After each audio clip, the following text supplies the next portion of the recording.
How are you? It's been great, hasn't it? I've been blown away by the whole thing. In fact, I'm leaving.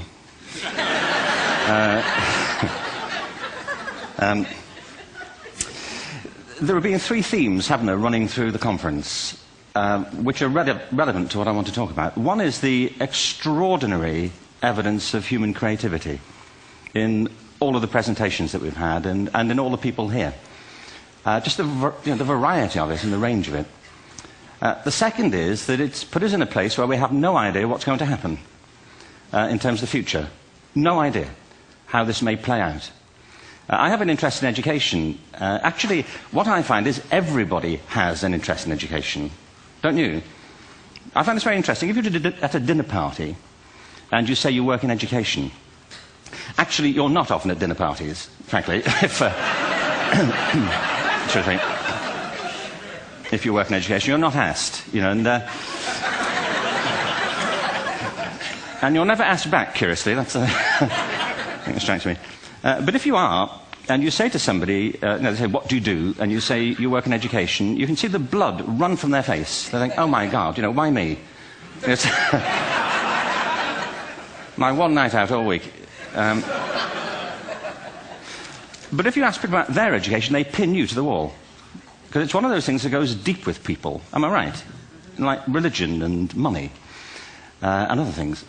So I have a big interest in education, and I think we all do. We have a huge vested interest in it, partly because it's education that's meant to take us into this future that we can't grasp. If you think of it, children starting school this year will be retiring in 2065.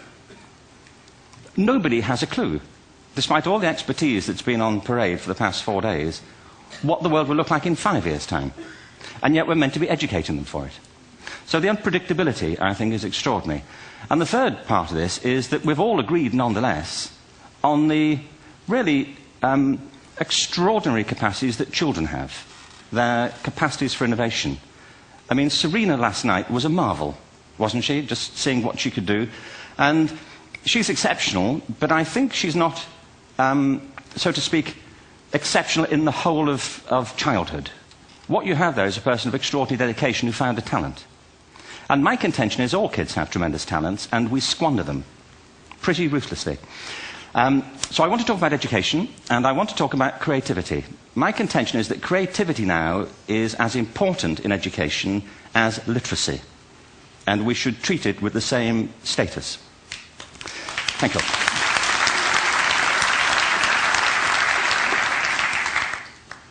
That was it, by the way. Thank you very much.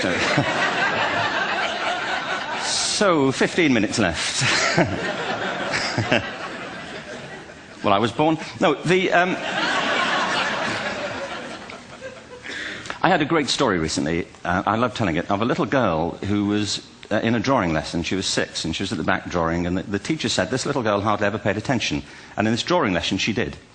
And the teacher was fascinated. She went over to her and she said, "What are you drawing?" And the girl said, "I'm drawing a picture of God." And the teacher said, "But nobody knows what God looks like." And the girl said, "They will in a minute."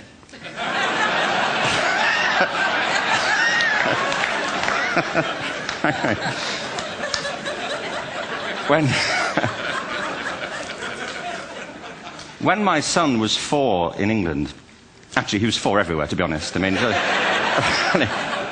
if we're being strict about it, wherever he went, he was 4 that year. But he was in the Nativity play. Do you remember the story? No, it was big. It was a big story. Mel Gibson did the sequel. You may have seen it. I don't know. It was Nativity 2.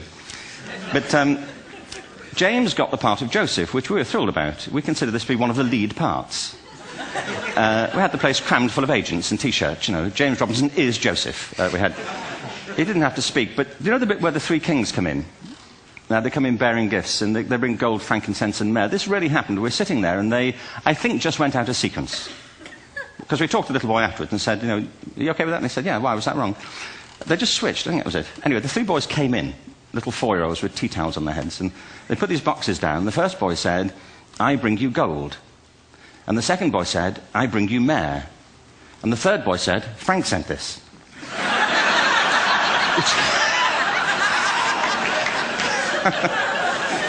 performance trained.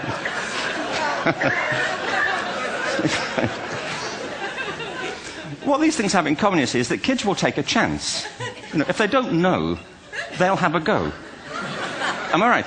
They're not frightened of being wrong. Now, I don't mean to say that being wrong is the same thing as being creative. What we do know is, if you're not prepared to be wrong, you'll never come up with anything original. If you're not prepared to be wrong. And by the time they get to be adults, most kids have lost that capacity. They have become frightened of being wrong. And we run our companies this, by the way. We stigmatize mistakes.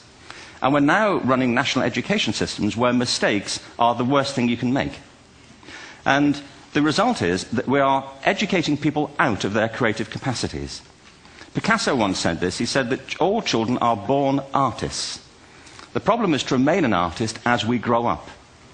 I believe this passionately, that we don't grow into creativity, we grow out of it. Or rather, we get educated out of it. So why is this? I lived in Stratford-on-Avon until about 5 years ago. In fact, we moved from Stratford to Los Angeles. So you can imagine what a seamless transition, this was from LA. Actually, we lived in a place called Snitterfield, just outside Stratford, which is where Shakespeare's father was born. Are you struck by a new thought? I was. You don't think of Shakespeare having a father, do you? Do you? Because you don't think of Shakespeare being a child. Do you? Shakespeare being 7. I never thought of it. I mean, he was 7 at some point. He was in somebody's English class, wasn't he? Do you understand?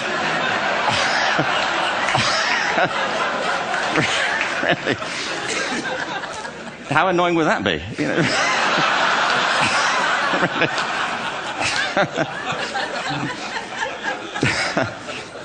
Must try harder.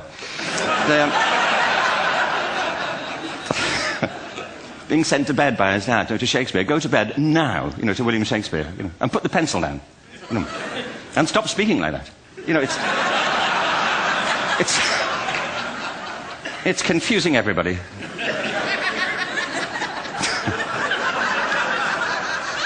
Anyway, we moved from Stratford to Los Angeles, and I just want to say a word about the transition. Actually, my son didn't want to come. I've got 2 kids. He's 21 now, and my daughter's 16. He didn't want to come to Los Angeles. He loved it, but he had a girlfriend in England. This was the love of his life, Sarah. He'd known her for a month.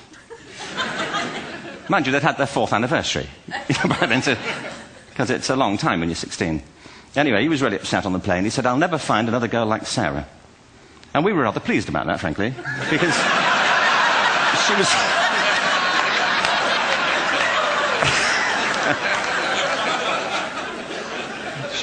she was the main reason we were leaving the country.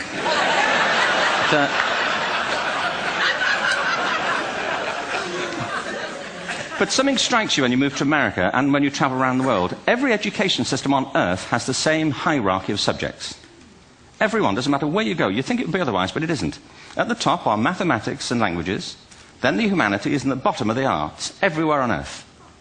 And in pretty much every system, too, there's a hierarchy within the arts. Art and music are normally given a higher status in schools than drama and dance.